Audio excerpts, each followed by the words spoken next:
Hello guys, welcome back to my channel. My name is Yasmin, and on this channel we talk about everything you need to know about traveling. In today's video, we're gonna talk about how to make a successful girls trip. Yes, number 7, that's when all the work starts. So now that you have your date, right, you know the country that you want to go to, you need to start delegating tasks to people, right? So you don't want to be one person that take care of the flight, one person that take care of the Airbnb, the activities. You're gonna be drained. That's why the thing is not successful, because you're trying to do everything by yourself, and then you're probably being selfish by picking all the things that you want to do, and you also want them to pay for it. No. So to make sure that everybody gets involved, there's 3 main tasks: flight, hotel or Airbnb, and activities. And you need to delegate it to people. So you don't want to be the only person doing that. You're going to be drained, you're going to be tired, and there's probably selfish that you're the only person making all the decisions. Everybody needs to get involved.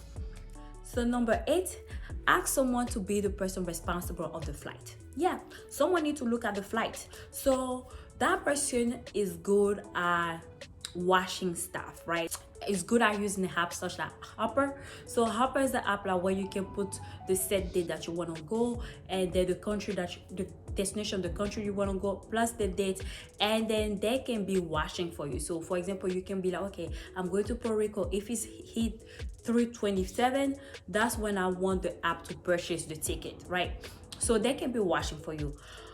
The person also good at watching different flights, so they know how to use incognito. So using incognito, you need to Google that. You don't need to Google that, but you should know that you should use incognito every time you're looking at flight, because if you look at flight today and it's $500, guess what? Tomorrow when you're gonna come, it's gonna be $800, because they know you are planning on going to that trip. The person is also good at using cheap air or cheap flights, so they are basically the one that are looking for flights.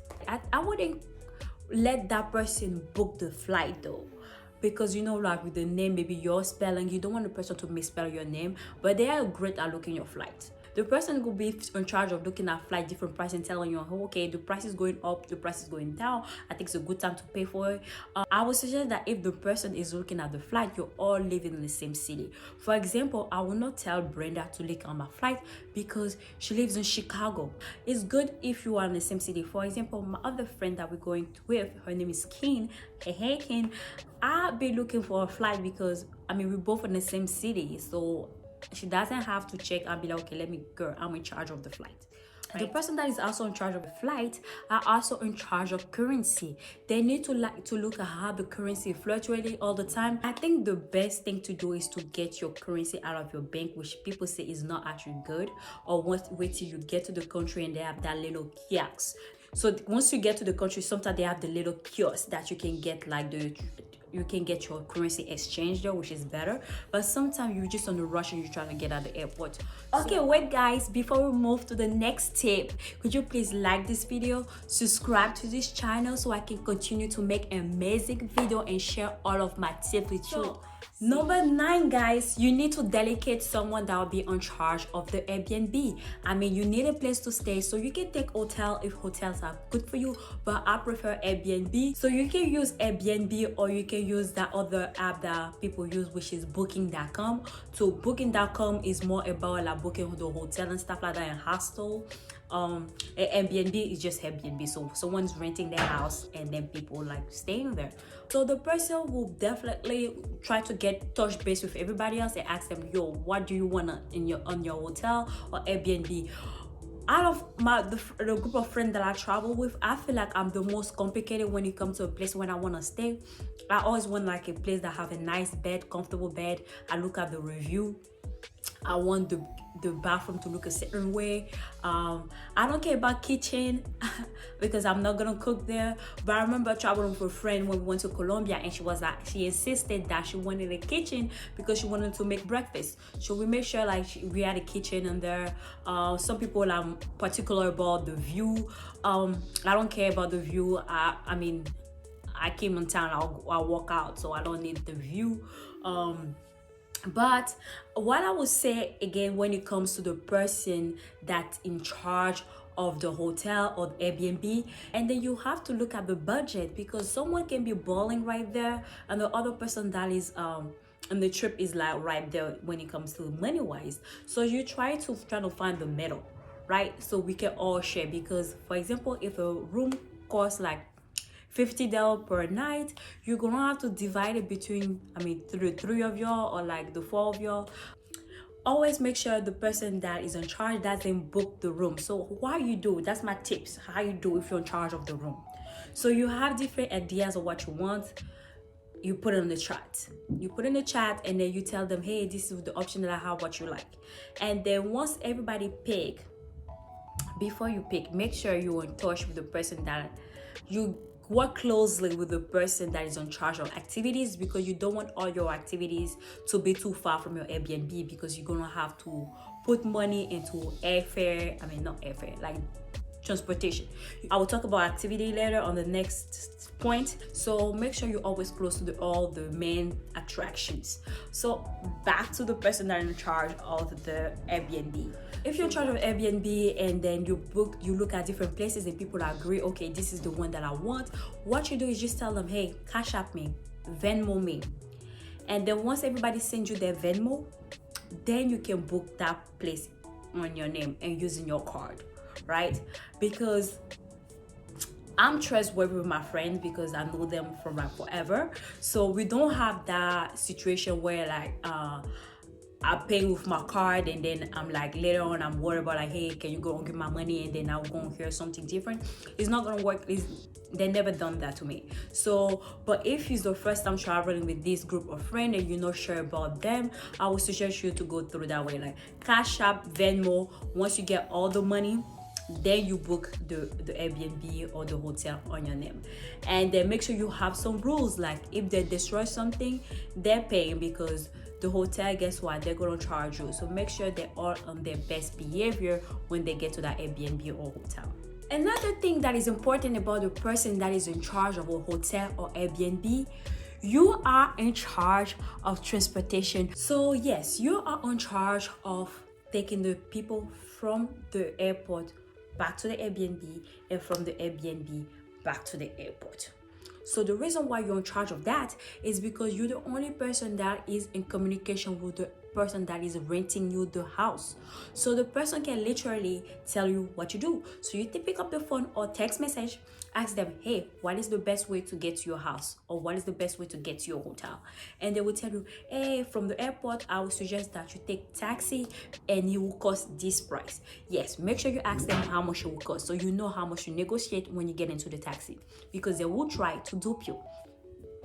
Then when you get, or they could tell you, okay, the best way to do is to take the bus. What number? 42. How much the bus fare? $2 or $30, whatever. They will tell you, or if it's in euro, they will tell you how much it is. And then once you get to the first place, it's all set. So make sure the person in charge of Airbnb is like checking everything.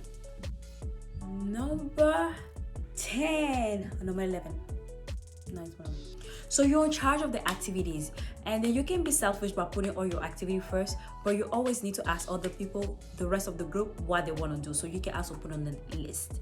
Once you have a list of what you want to do and what other people want to do, and you check with the person that is in charge of the Airbnb that all the things are kind of close, or maybe if it's not close, like we're probably gonna get like a bus to get there as a group, or a taxi, arrange a taxi. Arrange things with the person in charge of the hotel or Airbnb, so it's like easy on y'all, right? So once you have everything done, you need to check activity that you want to do. You need to check the time when they're open, is the days that are open and when it's open, and how much it costs, and if they have a discount. Let me put into perspective. So my friend and I had Brenda went to France, and then she wanted to go to the Chateau de Versailles. It was her first time doing like a planning traveling, right? It was her first time. It wasn't my first time, but I wanted her to learn a lesson, so I let her do it, so I can be like, haha, you should have listened to me. Because when I was trying to teach her about planning for trips, she was trying to act like, I know, you don't have to tell me stuff. I was like, okay, what is on you? So she said we're gonna go to Versailles. That's it. She didn't do no research. You want when you pick a place, you need to do some research. So we went on a Monday, and guess what? It was closed. It was closed. So we wake up early, went on a Monday, and it was closed. They don't open on Monday.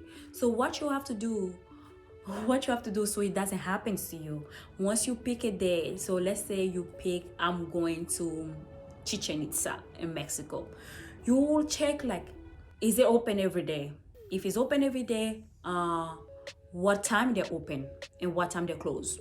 You want to check what transportation will take to get there. So are we going to take the bus? Are we going to take a taxi? Are we going to take an Uber? You also want to trying to find out if they have any discounts, or if they use college student ID for discount. So I mean, if you went to college, you still have your ID. That's great because you can use it everywhere. Sometimes some country be iffy though. They be like, you need to go to a school here for us to take the ID, and other people be like, we don't care. We can use your ID. Even from the US, we're in Colombia, we can use your ID. You just show that you were a student. We just want proof that you were a student before, or you're still a student. We don't care. So yeah, you can use app like Groupon if they're using a different country. I don't know. I know I use in the US, but on different country you can try to check like, discount, or you can call the place and be like, hey, my friend and I were planning on coming there, and then do you guys a discount for you guys? Do you guys have a group discount? And they can tell you yes or no. The worst they can tell you is no, but at least you like aware, the worst they can tell you is no, but at least you're aware, like, of the pricing. The pricing, when they're open, when they're closed, and then which day they're open and which day they are not. And then you can ask also for the fee, like, like how much they charge, like what's the pricing. And then if they will have food when you go there, can you bring a food, or you can buy food in there. You need to be aware of everything. So you have to be the person that is in charge of the activity, need to be like pay attention to all detail. So you have to have a Google Sheet. I don't care. I mean, I wasn't using Google Sheet. I was using my notebook. I was just writing down everything. So make sure you know everything before you go, because you don't want to be like, go to the places and close, because everybody gonna be mad at you, because guess what? You have ruined the day. Number 11, I will ask people when it comes to restaurants, bars, club, I will tell them, don't pick anything unless you have one that is popping and then everybody recommend that's a place that you want to go, then you want to write it down. But I would say, like, when it comes to restaurants and stuff like that, ask the local. Once you're on the taxi, or when you're walking to go see a place, like, be like, hey, where's the best place to eat in town? Or where is the best place to you listen to live music, or where people love to hang out? And they will give you suggestions. So I would not recommend people to write it down, like, what, we need to go to this restaurant, let's be more authentic when it comes to that, right? Once you get there, then you get a feel of it. Unless you have a specific place, they'll be like, okay, this place, they make the best pizza, and then you really want to try it out. They make the best ice cream, so you want to go there. But other than that, when it comes to restaurant, be more authentic. Ask the local, where do you eat, or it's cheaper to eat, or it's affordable to eat, or like where it's like fun, or where you are going to see other people, are going to meet other people. And then when it's a big group, sometimes it's hard to decide where you want to eat. So it's okay if the group like divide, and in a group like if 2 people want to go eat here and 2 other people want to go eat there, and then later on we're gonna meet somewhere. It's fine. Don't feel some type of way. Don't be mad to be like, oh, they don't want to come first. Like, don't be mad. Don't be that petty. We're grown, okay? It's okay. We don't want to eat the same food. We don't like the same restaurant, but let's meet somewhere else. So sometimes it's good to take a break from each other, right? We don't need to be together 24/7, right? And sometimes you want to do your activity. What talking about, we don't need to be together 24/7. It's important as a group. I remember me traveling with my friend. I was in Cuba, and there's a place I wanted to go see, and then she was like, I don't want to go see that place, and I was like, fine, I'll go. And I don't have to be mad at her. I wasn't mad at her that she didn't come with me. It's like we all have different tastes. And then at that time, she wanted to just sleep. I remember being in Colombia, and then one of the other girl, we wanted to go see like it was cathedral we wanted to go see, and the other one was like, I want to see a place that where they have graffiti. And guess what? She went by herself, and me and the other girl went, I think it was an hour and a half away to go see that cathedral. Like, yeah, it's okay to divide and then meet together later on and then talk about our experiences. Fine. Don't be mad, don't be petty. Lastly, I would say have fun when you're on a girls trip. Just remember you're on vacation, so less drama, more fun. take some time to rest. A lot of people don't rest, but guess what? That nap that you take between activity, oh, people cannot explain it, but it's so great. Make sure you take some time and then rest. Yeah, that's all I have today. Thank you. Okay guys, this is the end of the video. I hope you enjoyed. I hope you appreciate all the tips that I share with you. If you enjoyed this video, make sure you like, subscribe to this channel, and see you next week.